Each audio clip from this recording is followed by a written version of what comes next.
Good evening, YouTube friends and family.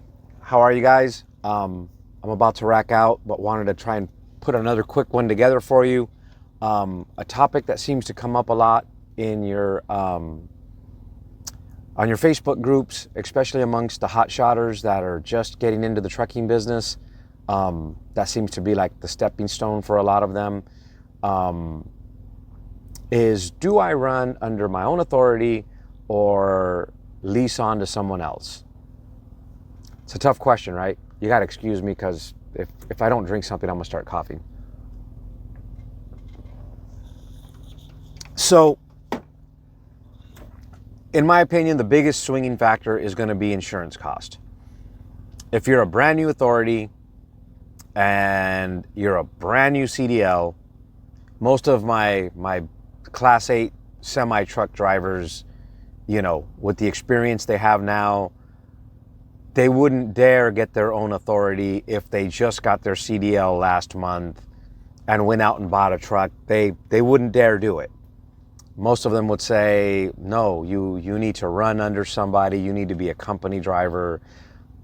But our hotshot friends don't feel that same level of concern because they're driving a pickup truck and they think or they feel like it's something they're capable of handling, and rightfully so. I mean, a pickup truck isn't 80,000 pounds. And so the issue is insurance companies categorize everyone together based on how your agent completes a questionnaire, or if you go online with Progressive and you fill in the information, everyone's clumped together.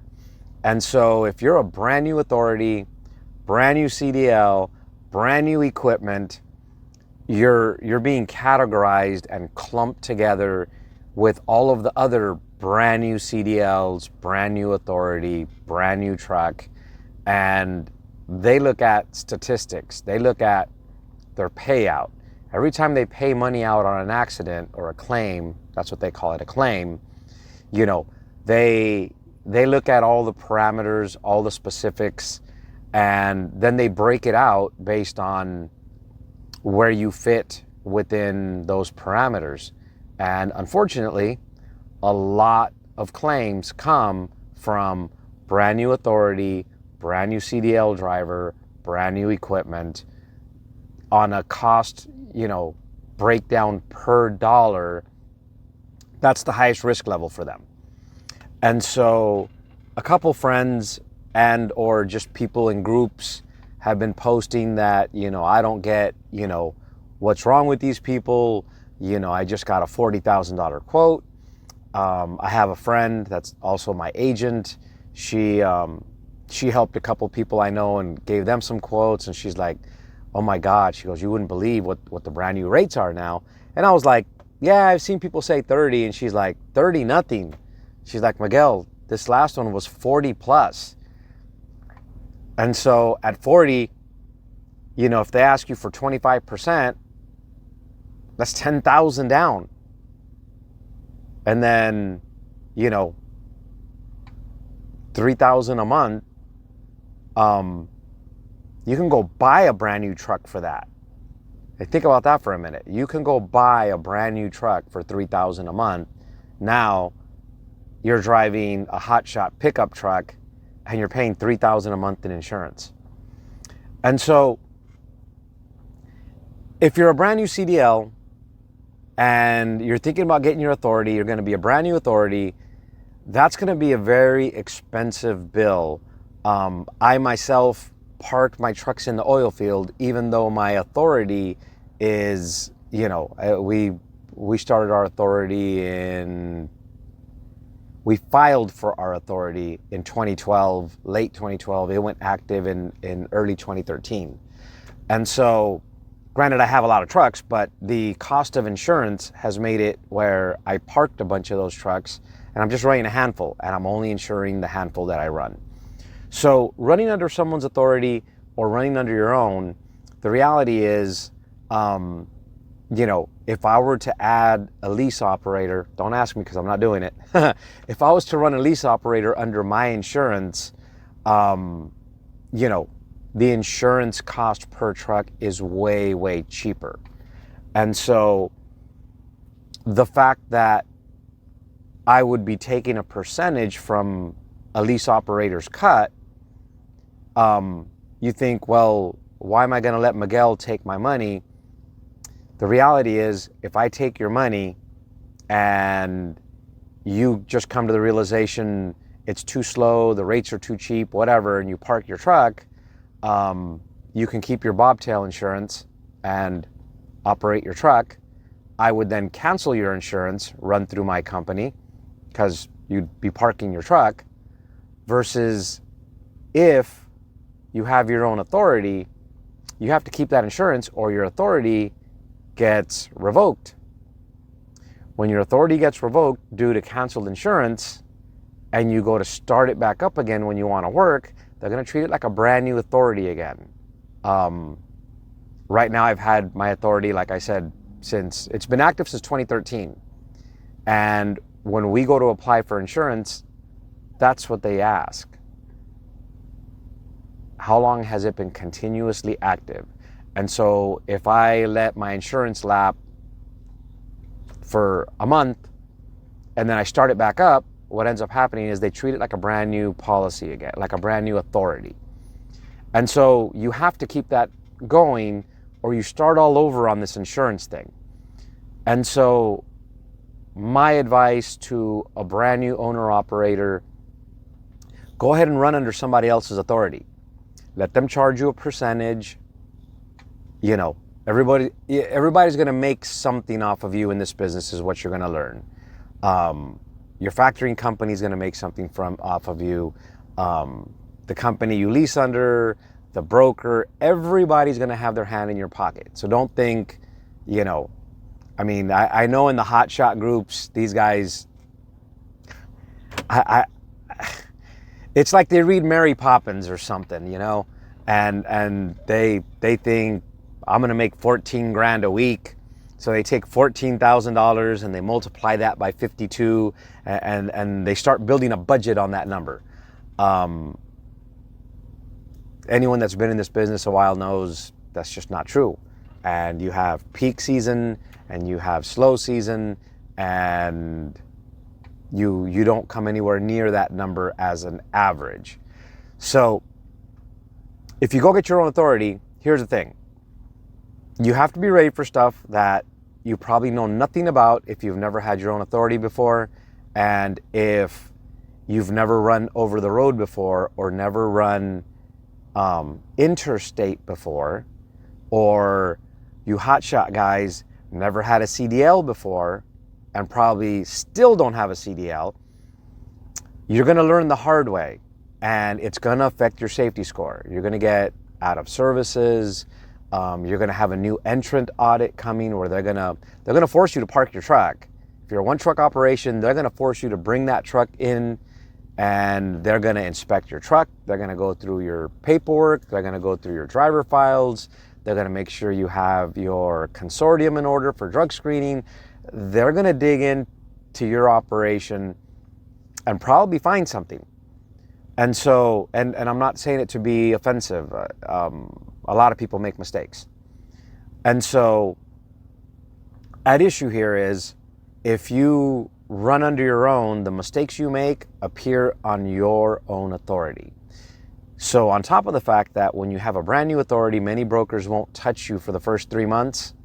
On top of that, once you start making these little mistakes and you get an out of service for something because of a mistake, because you didn't know better, in some cases your insurance company isn't even going to renew you for the second year. And you probably started with Progressive because they were the only ones that would take you, or they were cheap enough, and they're the most picky when it comes time to not renew. And so with that being said, if you run under somebody else's authority, they're probably going to bring you in for a day of orientation, and they're going to present to you all your paperwork. They're going to show you how they expect stuff to be submitted, how to send in your proof of delivery, how to track your miles for IFTA. They're going to give you a whole program. And that's going to teach you things you probably don't already know, and you're going to learn on your own the hard way. And so if you lease on with someone, you're going to have a couple benefits.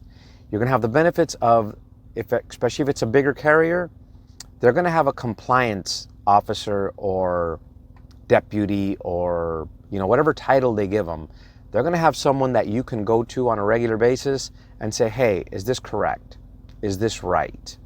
In most cases, they're going to ask you to bring your vehicle in and they are going to inspect it, or they're going to ask you to bring in a current or new inspection where you used a third party. They're not going to want you to sign something yourself.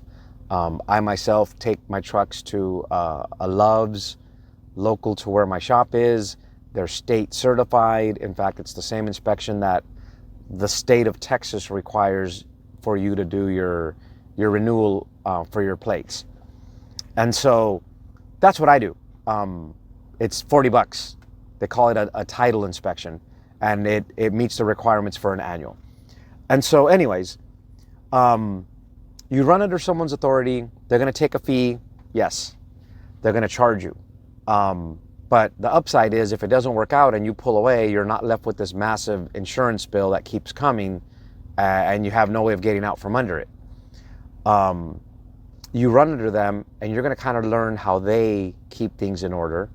If you do make a mistake, let's say you run a flatbed and you didn't secure something properly and now you've been popped for it, it goes on their safety score. If you make a mistake and didn't mail in your medical certificate to your state, but you thought you were good, and all of a sudden they're running your documents and they tell you you're not valid commercial. You're like, sure I am. What do you mean? I passed the test. Then they show you your own state is saying you're not valid. All of these things affect a company's safety score, and they affect your ability to conduct business. So if you run under someone else, even if only for 6 months after you start, it gives you the ability to learn and take smaller steps. Like they say, you got to crawl before you can walk. It's the same kind of thing. You make your mistakes, it doesn't hurt you as bad. If you do it for a year, at the end of the year, you start looking at getting your own authority. If you're a hot shotter and you just got your CDL, at least now you have a year verifiable experience and, a year worth of, DMV printout where hopefully you didn't get points on your record. And so for a new startup, I would say that works. I know several people that have been owner-operators for years, and they don't want the headache of having their own authority. They find it comfortable to run leased on. Somebody else takes care of IFTA and, everything else. You get a text message when your carrier tells you, take your truck in for an inspection. You get, an email or a text message saying, this is what your IFTA is. It's going to be on your next settlement. If you're running like Keep Trucking or whatever, all that gets taken care of. You don't got to deal with audits. There's a whole bunch of headache that goes away. And I know you're thinking to yourself, well, yeah, Miguel, easy for you to say you have your own authority and it's easy for you to just say do that. It's a lot of work keeping your authority active, current, compliant, and acceptable. Your brokers need to accept your score. And it takes effort, it takes work. I've also been around trucks my whole life, so a lot of stuff that someone might have to pull a book out and say, what is this? I kind of know what some of the stuff already is. And so I do have that advantage. If you compare this to someone that, even if you've had a CDL for years and you were, a local driver, you were driving for, I don't know, Pepsi, and you were delivering, soda to the grocery stores or whatever, and you decided to get your own truck and go over the road, you're still new to being over the road. You're still new to, interstate commerce, and you're going to be new to running your own authority, because if you drove for Pepsi or Coke or it doesn't matter who, if you ran like a local route, someone else handled all the compliance stuff, all the safety issues. You occasionally got told, take your truck over here for service, but you weren't the one managing all that.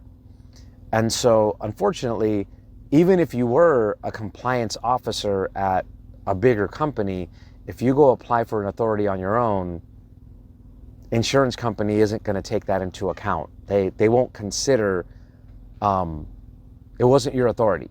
And so you're still a new authority, and they're going to put you in the same category with other companies that have that authority, or that you're in the same category with them. They rank you the same. Unfortunately, that's how they look at it until your fleet gets above a certain size, because now you become in a category of your own. A couple years ago, when we had more vehicles, we were insuring 20 vehicles, and so there were a couple of underwriters that didn't care what your safety score was. They based it on claims. You know, you're a big enough fleet where they don't have to extrapolate from the industry norm for where you fit. They can go to your own fleet and say, okay, you have 20 power units, you did X amount of miles last year, and so we can assume if out of 20 power units, you only had so many claims over the last 5 years, we can fit, I'm looking for a word. We can calculate, you know, what our exposure is based on your fleet size. When you're a company of one, you don't fit by yourself. So they need to put you in a pot with a whole bunch of other fleets of one. But unfortunately, your fleet of one is going to get put in with all the other fleet of ones that are year one of authority, and possibly even year one of CDL, and then possibly brand new 2020 or 2021 equipment. And, you know, if you have a 2005, you know, Ram, and you go total it, the payout on that is way less than if you have a 2021 and you total it. And so it's kind of how they determine their exposure. And I know I'm only really talking and focusing on insurance, but insurance is going to be the biggest factor. So the other upside to leasing on with a carrier, especially a bigger one, I mean, if you lease on with a small guy, say like my fleet size, you may not get some of this stuff, but some of the bigger companies will maybe start like an escrow account where they hold a couple percentages back and they keep money in an escrow account for repairs.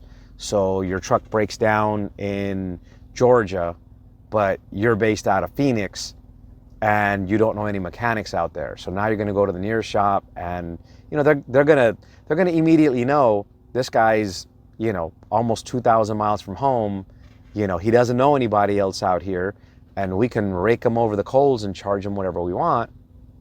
It's kind of what happens. Or you're going to try and somehow transport that truck home. If you have a mechanic of your own, you're going to pay an arm and a leg. And so bigger carriers will sometimes have an escrow account for that, for maintenance. A lot of times they offer tire discount programs, fuel discount programs, reduced insurance costs because of the fleet size and the safety record. You know, in some cases, it's not just a fuel savings card. Sometimes it's a fuel account, and they take it from your next settlement. So you don't have to pull money out of your own pocket to fuel the truck and keep it running. And so some of these things can be very helpful and advantageous for the new guy starting up. And like I say, I know several people that have been running for a while and still aren't under their own authority.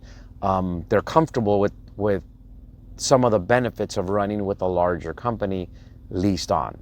The other thing that happens when you lease on, especially if you're leased on with a larger carrier, is a lot of times they have dedicated work. And once you've kind of proven yourself to them, you know, you might end up with a route where, you know, I'm going to leave Sunday night, I'm going to be back, you know, Friday morning, and then I leave again Sunday night, and I'll be back Friday morning, and this is what I'm going to make. And I already know the following Friday they direct deposit the money. There's a lot of advantages versus if you go out and get your own authority, you're not going to have dedicated work, at least not anytime soon. You're going to struggle with that, and you're going to have to put in a lot of hours, a lot of miles, taking whatever work comes your way. And sometimes you feel like, well, I want to stay close to home. I am from Southern California, and I want to stay in Southern California. It's hard to do if you don't have dedicated routes. You know, a broker's going to tell you, I got this load to Phoenix, I got this load to Dallas, I got this load to Washington. And you're like, can I go to Sacramento? No, yeah, for $500. You know, then you get to Sacramento and you want to come back, and you find another load for $700. And so before you know it, you know, you're not making very good money. And so a lot of people feel like if I lease on to someone and I run for Amazon, they're taking some of my money. Amazon is like the exception to that, because yes, a brand new authority can get on with them. Yes, you can book directly, and yes, you will keep that money for yourself. There is that advantage, but they do have higher insurance requirements. And so now not only do you need that expensive $1 million commercial auto, you need the $1 million general liability, and you need workman's comp. And so all of these policies are going to add up, and then you might get on with Amazon and realize, holy cow, $500 a day doesn't cut it. It's not worth it. But now you've gone and made that expense, and that insurance bill is going to keep coming even if you decide to park your truck, unless you cancel it. And so then you cancel it, like I said earlier, you're going to be a new authority all over again. But anyway, those are my thoughts on leasing on versus having your own authority. Yes, having your own authority is more the true reality of being your own boss. Because at that point, not only are you your own boss in terms of the truck is yours and you drive when you want, but you're your own boss in the sense that you book your own work, it's being paid to you directly. But, you know, now you got to contend with, am I going to get paid or not? A lot of times when you lease on, you know, that company that's leasing you on may be factoring the invoicing, and you're going to get paid, and they may not find out till a couple months later that they may not get paid, but you got yours already. So something to consider. I'm not trying to talk anyone out of doing their own authority, but I discourage it for someone that's brand spanking new, unless you've had experience running a company.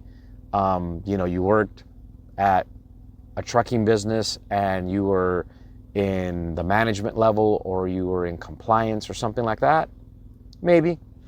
But I think otherwise it might just be less headaches and a good time for you to learn if you were to lease on with someone and run under, basically under the wing of someone else.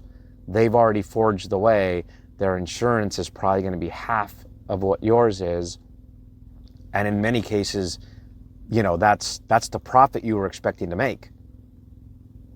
It literally could boil down to the savings in insurance may be the only money that you're going to profit in this thing your whole first year, because you're going to learn from your mistakes your first year. Your first year is going to cost you money, whether it's you bought the wrong equipment. That's kind of another thing. You know, a lot of guys don't make money, but they don't realize they bought the wrong truck. They bought a vocational truck that was used for logging or construction or something, and the gear ratios are all wrong for going over the highway. Next thing you know, you're burning a ton of fuel, and you're wondering why, you know, these trucks are passing you doing 75, and they're talking about getting 8 miles to the gallon. You're doing 60, and you're getting 5. You know, again, that boils down to experience and knowledge. But that's kind of my thought on leasing on versus your own authority. Yes, having your own authority is more it's the epiphany of trucking. It's where we all kind of want to end up. You know, I'm my own boss. This is, you know, my own company, and it's my authority. Not everybody starts there.